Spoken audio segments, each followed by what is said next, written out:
How to stop TikTok from repeating videos. Hi everyone, I'm here to assist you today. Without any delay, let's jump right in. First, open TikTok on your device.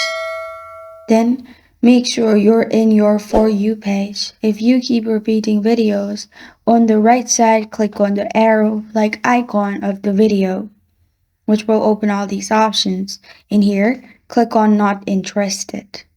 After you click on Not Interested, it will open this kind of page. In here, you can type in I found this content repetitive. After you do that, press on Submit at the bottom. After you do this kind of content and all the hashtags showing this kind of video won't repeat. And this is how to stop TikTok from repeating videos.